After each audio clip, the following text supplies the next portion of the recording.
오전 시간에 두 아들에 관한 이야기 중에 둘째 아들에 관한 이야기를 오전에 우리 함께 어린이 주일과 관련해서 함께 나눴고, 오늘 말씀은 탕자 이야기에 관한 후반부에 나오는 맏아들에 관한 이야기가 되겠습니다. 흔히 이 이야기는 주로 탕자에 대하여서 또 집중하고 관심을 많이 갖지만, 탕자가 모든 재산을 다 탕진하고 돌아와서 아버지의 품에 안기는 것 못지않게 그 이후에 전개되는 이야기 속에 나오는 맏아들에 관한 이야기도 우리에게 참 중요한 영적인 진리와 교훈을 줍니다. 우리가 이 이야기를 읽을 때마다 돌아온 탕자에 대해서는 관심을 많이 갖죠. 그러나 맏아들에 관해서는 상대적으로 관심을 덜 갖는 경우들이 있는데, 오늘 맏아들에 관한 이야기를 통하여서 다시 한번 우리가 말씀의 진리 안에서 새로워지는 시간이 되시기를 주의 이름으로 축원합니다. 아시다시피 어떤 사람에게 두 아들이 있었고, 어느 날 둘째 아들이 자기 몫의 유산을 아버지께 요구해서 세상으로 나가게 되고, 먼 나라에서 그 재산을 다 탕진하고 모든 것들을 다 탕진한 후에 허랑방탕한 생한 삶을 살다가 거지가 되어서 다시 아버지 품으로 돌아오게 되죠. 이 정도 되면 화를 낼 마음도 합니다, 아버지가. 그런데 오늘 이야기 속에 나와 있는 아버지, 무슨 하나님을 또 의미한다 할 수 있겠는데 전혀 나무라지 않습니다. 오히려 환영하고 또 축복하면서 그 돌아온 아들을 위해서 큰 잔치를 베풉니다. 그러나 맏아들은 밭에 일하다가 나갔다가 돌아왔는데, 집에 가까이 왔는데 무슨 소리가 들리는 거예요? 뭔 소리가 들립니까? 그동안 자기가 있을 때는 한 번도 듣지 못했던 소리요. 무슨 소리예요? 하여튼 기분 나쁜 소리예요. 자기가 아버지하고 있을 때는 한 번도 듣지 못했던 소리예요. 집안이 막 떠들썩한 겁니다. 잔치가 벌어졌어요. 그래서 풍악 소리가 울리고 춤추는 소리를 듣고 이 맏아들이 몹시 분노했다라고 했습니다.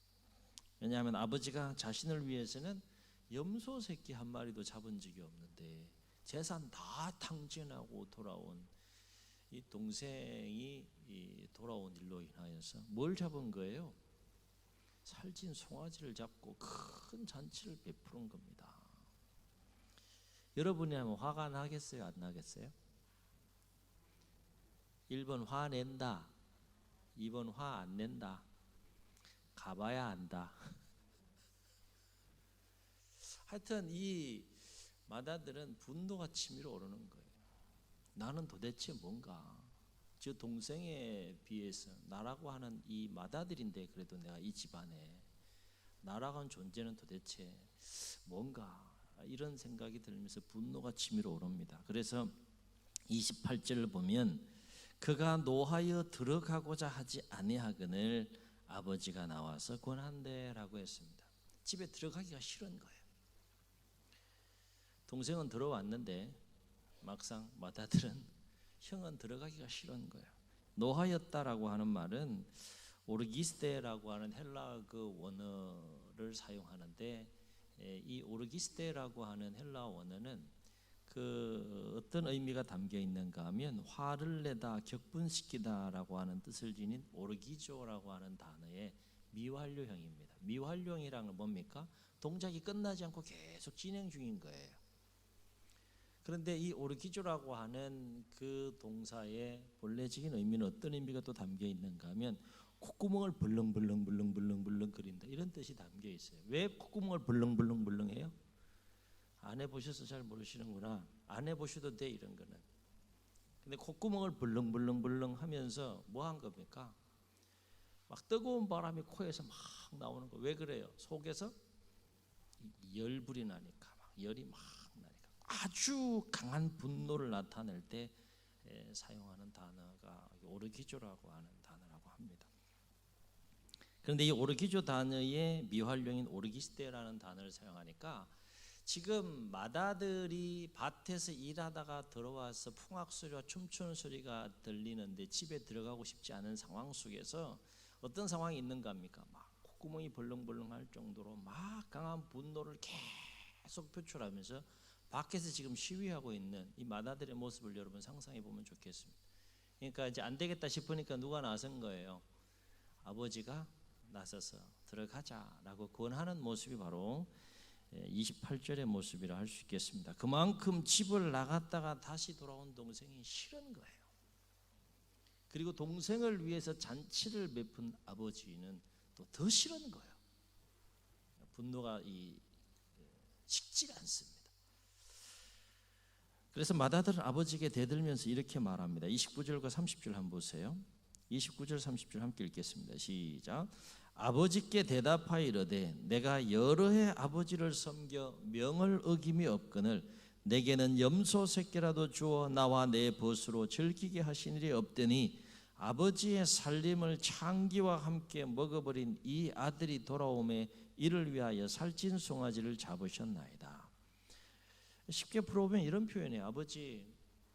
나 아버지 명령 한 번도 어긴 일이 없어요. 아버지의 마음을 내가 불편하게 한 적이 살면서 한 번이라도 있습니까? 그런데 나를 위해서는 염소 새끼 한 마리도 잡지 않았으면서 밖에 나가서 재산 다 탕진하고 허랑방탕하게 삶을 살다가 거지 모습으로 이렇게 돌아온 이 동생이 돌아오니까 살찐 송아지를 잡아줍니까? 아버지, 이게 말이 되는 겁니까? 이거 불공평한 거 아닙니까? 이래도 되는 겁니까? 막 이렇게 그 분을 참지 못해서 맏아들이 아버지께 막 대들고 있는 이런 장면인 거예요. 이때 아버지가 맏아들에게 뭐라고 말했습니까? 31절 32절 함께 읽습니다. 시작. 아버지가 이르되 너는 항상 나와 함께 있으니 내 것이 다 내 것이로되 이 내 동생은 죽었다가 살아났으며 내가 잃었다가 얻었기로 우리가 즐거워하고 기뻐하는 것이 마땅하다 하니라. 분노하는 동생으로 인하여 분노하는 맏아들에게 아버지가 한 말입니다. 사랑하는 성도 여러분, 아버지는 탕자가 돌아온 것에 대해서 함께 즐거워하고 기뻐하는 것이 마땅하다고 여기고 있는 반면에 지금 왜 맏아들은 돌아온 동생으로 인하여서 그토록 분노하면서 함께 즐거워하지 못하고 기뻐하지 못하는 것일까? 라고 하는 거예요. 집안에서는 잔치가 벌어졌는데 왜 맏아들 혼자만 그 잔치에 참여하지 못하느냐? 기쁨으로 즐거움으로 참여해야 될 잔치인데 아버지가 그러려고 큰 잔치를 베풀었는데 살찐 속까지까지 그렇게 잡았는데 왜 맏아들은 그 기쁨의 잔치에 함께 기뻐하고 즐거워하지 못하고 오히려 마음에 분노가 치밀어 올랐느냐? 가장 중요한 이유가 있다면 그것은 맏아들의 마음 속에는 동생과 비교해 볼 때 자신을 향한 아버지의 은혜가 늘 부족하다고 느꼈다는 겁니다. 이 부분이 키포인트예요. 뭘 부족하게 느끼는 거예요, 이 맏아들은? 지금 누구를 더 사랑한다고 생각하는 거예요? 동생을 더 사랑한다라고 생각을 하는 거죠. 누구의 생각입니까? 이건 아버지의 생각이 아니고 누구 생각이에요? 맏아들의 생각이에요.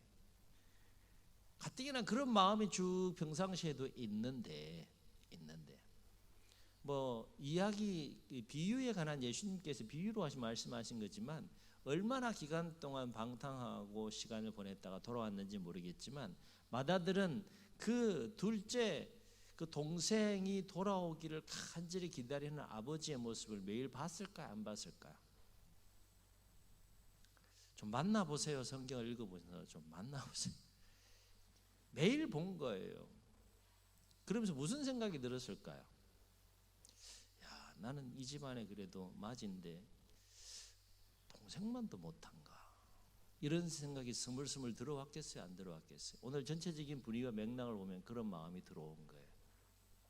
그리고 그 마음이 쌓이고 쌓여서 결국 어떻게 되는 겁니까? 오늘 터진 거예요. 제대로 터진 겁니다.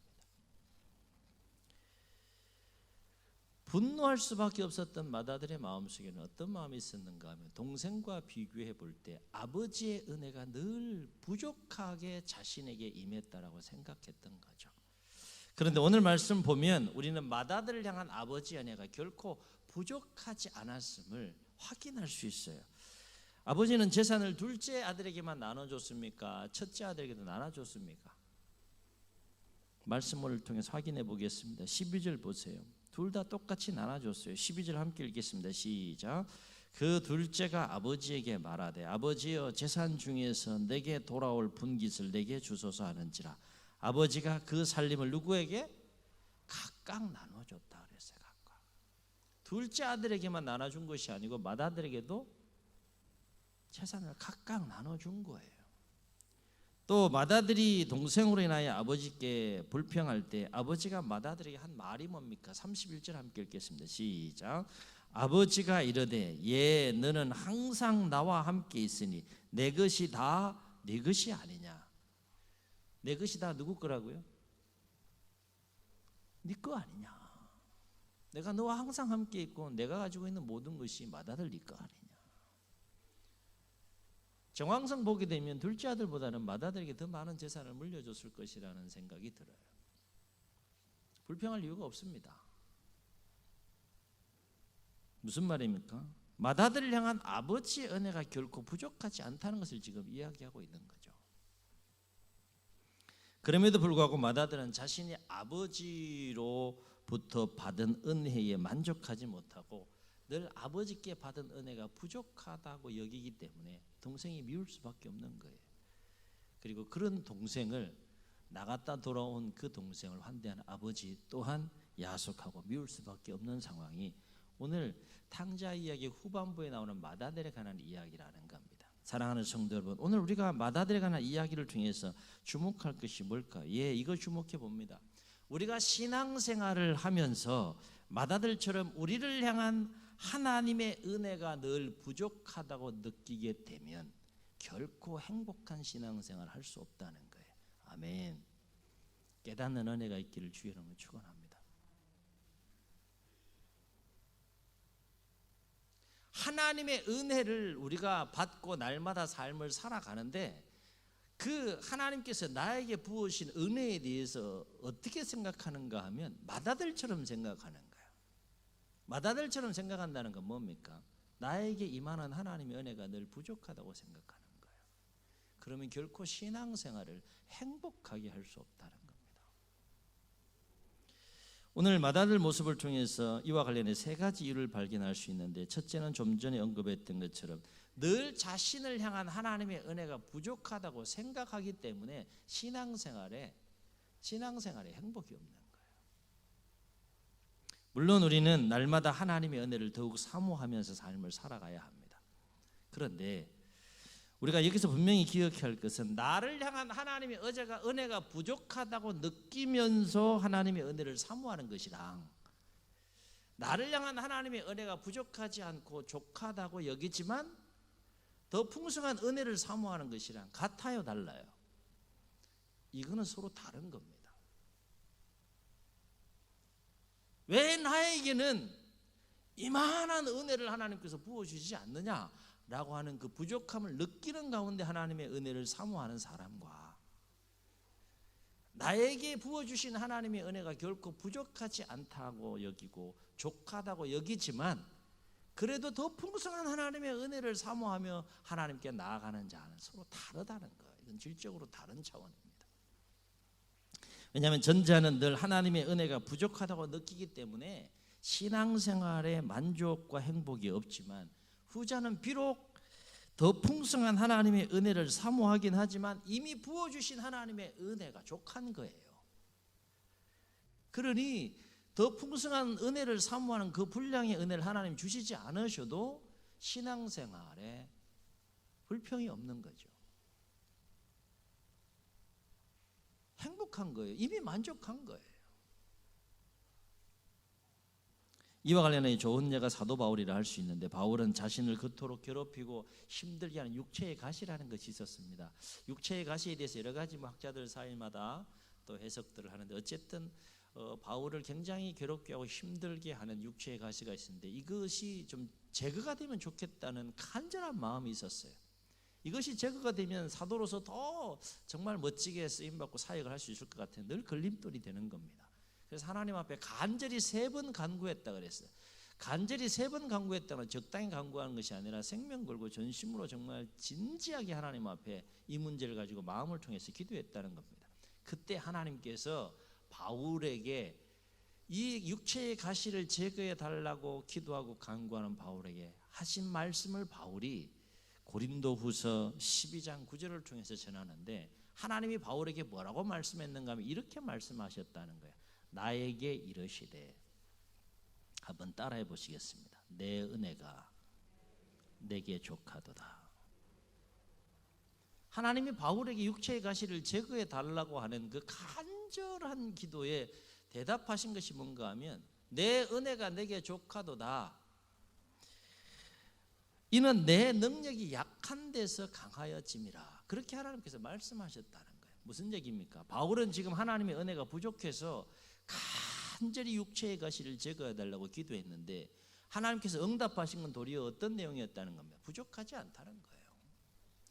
너는 나의 은혜가 부족해서 육체의 가시를 제거해 달라고 그렇게 간절히 지금 나에게 간구하고 있지만 내가 너에게 부어주는 은혜는 결코 부족하지 않다. 충분하다, 족하다 이 얘기입니다. 그러면서 그 이유를 뭐라고 설명하는 겁니까? 이는 내 능력이 약한 것에서 온전히 강하여짐이라. 하나님 그렇게 말씀하시는 거예요. 바울은 이 놀라운 진리를 깨달은 후에 심령이 변합니다. 약함을 바라보는 마음가짐이 달라집니다. 그동안 하나님의 은혜가 부족했다라고 여겼던 부분들을 완전히 새롭게 마음을 가져서 뭐라고 고린도후서 12장 9절 하반절과 10절에서 고백하는가 하면 이렇게 고백해요. 그러므로 도리어 크게 기뻐함으로 나의 여러 약한 것들에 대하여 자랑하리니 이는 그리스도의 능력이 내게 머물게 하려 함이라. 그러므로 내가 그리스도를 위하여 약한 것들과 능욕과 궁핍과 박해와 곤고를 기뻐하노니 이는 내가 약한 그때에 강함이라. 아멘. 전에는 약한 것들이 핸디캡이었어요. 그건 빨리 정리하고 싶은, 그것 때문에 하나님의 은혜가 늘 부족하다고 생각을 했던 거예요. 그런데 깊은 하나님과 친밀한 교제 가운데 기도와 간구 속에 응답받은 내용 속에 내 은혜가 네게 족하다라고 하는 그 응답을 받고 나서 자신의 모습을 다시 돌이켜보니까 결코 하나님의 은혜가 부족하지 않고 오히려 넘치다는 사실을 발견하게 돼요. 그래서 여러 약한 것들이 이제는 핸디캡이 아니라 자랑거리가 되는 거예요. 오히려 기뻐한다 그랬습니다. 똑같은 상황이에요. 그죠? 육체의 가시가 제거된 거 아닙니다. 제거된 거 아닌데 심령의 상태가 완전히 달라진 거예요. 왜 달라진 겁니까? 하나님의 은혜가 부족하다고 여길 때와 하나님의 은혜가 부족하지 않다라고 깨달을 때 이거 심령의 상태와 삶의 상태가 완전히 다르다는 거예요.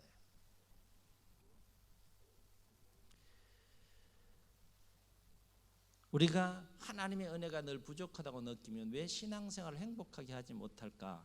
두 번째 중요한 이유가 있습니다. 두 번째 중요한 이유는 뭔가 하면 마다들을 통해서 우리가 발견하게 되는 것인데 그것은 뭔가 하면 은혜의 분량에 대한 열등감이 생긴다는 것입니다. 잘 깨달을 수 있기를, 잘 소화해낼 수 있기를 부탁을 드립니다. 하나님의 은혜가 하나님이 생각하기에는 나는 부족하다고 느낄지 모르지만 하나님이 생각하기에는 충분하고 족한데 나는 부족하다고 느끼면 어떤 현상이 일어나는가 하면 그 은혜의 분량에 대한 열등감이 생기는 거예요. 왜 나에게는 요만큼의 분량밖에 하나님께서 은혜를 부어주시지 못하는 것일까? 그래서 비교의식을 갖게 되고요. 오늘 말씀 보면 마다들은 늘 아버지와 함께 있었어요. 그죠? 그리고 아버지의 사랑 안에 있으면서도 은혜의 분량에 대한 열등감으로 인하여서 돌아온 동생으로 인하여 아버지와 함께 즐거워하지 못하고 함께 기뻐하지 못하는 모습을 볼 수 있어요. 은혜의 분량에 대한 열등감이 역사하는 거예요. 아버지는 나보다 동생을 더 사랑해. 기뻐할 수 있습니까? 열등감이 있는데, 은혜의 분량에 대한 열등감이 있는데 어떻게 신앙생활이 즐거울 수 있겠습니까? 어떻게 신앙생활이 행복할 수 있어요? 여러분 가만히 생각해 보세요. 또 한 가지 중요한 이유가 있습니다. 하나님의 은혜가 부족하다고 느끼게 되면 왜 신앙생활을 우리가 행복하게 할 수 없느냐? 또 한 가지 중요한 이유가 있는데, 그것은 뭔가 하면 하나님과의 교제의 기쁨은 물론이거니와 성도 간의 교제의 기쁨을 온전히 누리지 못하기 때문이다 하는 겁니다. 왜냐하면 은혜의 분량에 대한 열등감으로 인하여서 성도 간의 교제가 막히거나 제한적이거나 또 깊어지지 못함으로 인하여서 교제와 관계에 갈등이 생기는 거예요. 맏아들과 오늘 동생 사이, 그리고 또 아버지 사이에 갈등이 왜 생긴 겁니까? 이 은혜의 분량에 대한 열등감이 역사하니까 교제가 막히는 거예요. 단절되는 거예요. 제한될 수밖에 없는 것이고 깊어지지 못하는 겁니다. 갈등이 생기는 거예요. 잔치에 참여할 수 없는 것이죠. 기쁨을 함께 공유할 수 없는 겁니다. 즐거움을 함께 공유할 수 없는 것입니다. 그러나 그러한 맏아들을 향하여 아버지는 뭐라고 말했습니까? 우리 31절 32절을 다시 한번 읽겠습니다. 시작. 아버지가 이르되 예 너는 항상 나와 함께 있으니 내 것이 다 내 것이로되 이 동생은 죽었다가 살아났으며 내가 잃었다가 얻었기로 우리가 즐거워하고 기뻐하는 것이 마땅하다 하니라. 지금 아버지는 맏아들에게 왜 돌아온 동생으로 인하여서 우리가 함께 즐거워하고 기뻐해야 하는 것이 마땅하다고 말씀하고 있는 것일까? 두 가지 중요한 이유가 있어요. 이 아버지가 맏아들에게 지금 두 가지를 힘주어서 강조하는 것이 있는데, 동생 돌아온 거 얼마나 기쁘냐, 얼마나 즐거우냐, 함께 기뻐하자, 그거 마땅한 일이다 라고 그렇게 맏아들에게 이야기하는 중요한 두 가지 이유가 있어요. 첫째는 뭔가 하면 두 아들 모두를 향한 아버지의 은혜가 부족하지 않기 때문이라는 거예요. 이거 누구 판단입니까? 아버지의 판단이에요. 그러니 함께 즐거워하는 것이 마땅하다는 거예요. 내가 맏아들 너에게 동생보다 더 부족한 은혜를 부어줬다면 너 화나는 거 내가 이해하겠다. 너를 더 사랑하고 더 많은 은혜를 부어줬으면 부어줬지 부족하지 않다는 거예요. 다 탕진하고 돌아와서 살찐 송아리 한 마리 잡고 조금 잔치 한번 베풀었다고 해서 네가 그렇게 분노할 일이냐? 내가 너에게 그동안 베풀어진 은혜와 사랑에 비하면 네가 이러한 일로 분노할 일이냐? 그런 측면에 지금 이야기하고 있는 거예요. 동생이나 너에게나 똑같이 나의 은혜의 분량은 부족하지 않다. 이거 지금 강조하고 있는 겁니다. 또 한 가지 뭘 강조하는가 하면 이거 강조해요. 한번 따라해 보시겠습니다. 우리가 남이가, 이거 강조해요. 아들아 우리가 남이가, 우리 남이 아니다 이거예요. 한 가족이고 형제다 이거예요. 말씀 보세요. 오늘 말씀 보면 동생에 대한 아버지와 맏아들의 생각이 서로 차이가 있는 것을 보게 돼요. 맏아들은 30절을 보면 동생을 마치 어떤 사람 취급하는가 하면 남처럼 취급하면서 이야기를 합니다. 30절 보세요. 뭐라고 동생을 향하여, 동생에 대하여 표현하는가 하면 이 아들이 돌아오매 3인칭을 써요. 나하고 상관없는 남처럼 이야기합니다. 이 아들이 돌아오매. 또 보세요. 이를 위하여 살찐 송아지를 잡으셨나이다. 자기하고 상관없는 사람처럼 이야기를 합니다. 그런데 보세요. 32절 보면 아버지는 동생이 결코 남이 아님을 강조하면서 맏아들에게 뭐라고 이야기하는가 하면 보세요. 네 동생이 그래요. 네 동생. 관계를 강조합니다. 돌아온 그 동생이 누구라는 겁니까? 네 동생이다. 이 아들이 아니라 네 동생이다. 네 동생 죽었다 살아났다 그 얘기입니다. 그 다음 또 보세요. 뭐라고 표현합니까? 우리가 즐거워하고 마땅하는 것이, 기뻐하는 것이 마땅하다. 우리라는 표현을 써요. 우리. 이 얘기 뭡니까? 남이 아니라는 거예요. 남이 돌아왔냐? 아니지 않느냐? 가족이고 형제 아니냐? 죽었다가 다시 살아났으면 함께 기뻐하고 즐거워하는 것이 마땅하지 않냐? 마다들 너에게 부어진 나의 은혜가 부족하냐? 부족하지 않다는 거예요. 그러니 함께 즐거워하고 기뻐하는 것이 마땅하다는 것입니다. 이것이 아버지의 마음이고 아버지의 생각이었다는 겁니다. 둘째 아들이 돌아온 것도 참 기쁜 일이지만 그 이후의 삶도 참 중요한 것임을 탕자 이야기를 통해서 우리에게 들려줍니다. 그렇습니다. 우리를 향한 하나님의 은혜는 결코 부족하지 않습니다. 아멘. 은혜의 분량에 대한 차이는 분명히 있을 거예요. 그러나 하나님이 판단하기에는 결코 부족하지 않다는 거예요. 더 풍성한 은혜를 사모하며 나아가는 거룩한 몸부림은 필요한 것입니다. 그러나 우리가 반드시 기억해야 할 것은 그렇다 할지라도 내게 임한 하나님의 은혜는 결코 부족한 은혜가 아니라는 것입니다. 그러므로 우리가 하나님의 은혜와 사랑 안에서 함께 즐거워하고 우리가 함께 기뻐하고 함께 행복한 신앙생활을 하려면 반드시 우리를 향한 하나님의 은혜가 결코 부족하지 않다라고 하는 이 진리를 깨달아야 한다는 겁니다. 깨달아야.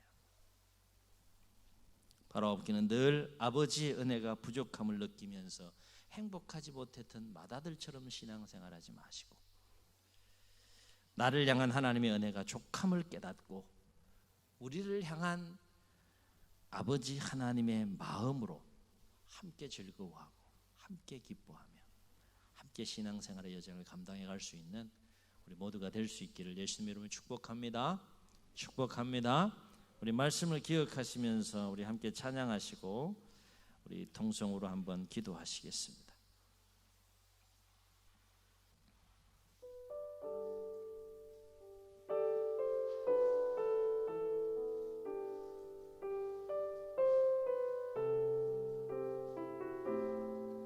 아버지 사랑 내가 노래해. 아버지 사랑 내가 노래해. 아버지 은혜 내가 노래해. 그 사랑 변함없으신 거짓 없으신 성실하신 그 사랑. 아멘 아멘. 상한 갈 때 꺾지 않으시는 꺼져가는 등불 끄지 않는 그 사랑 변함없으신 거짓 없으신 성실하신 그 사랑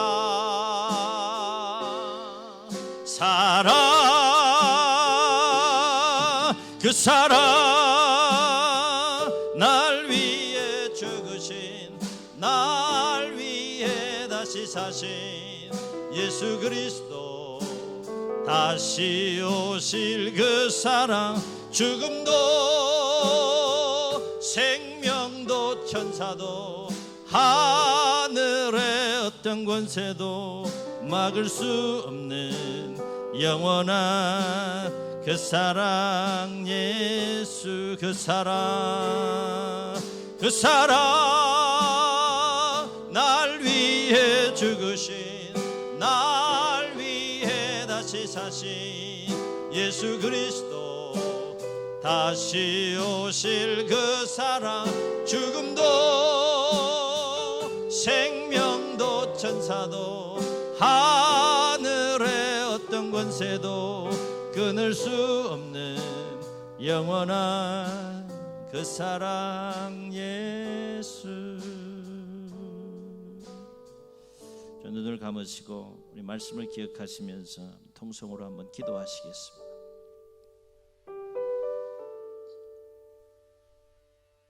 우리는 맏아들처럼 그렇게 신앙생활하고 있지는 않습니까?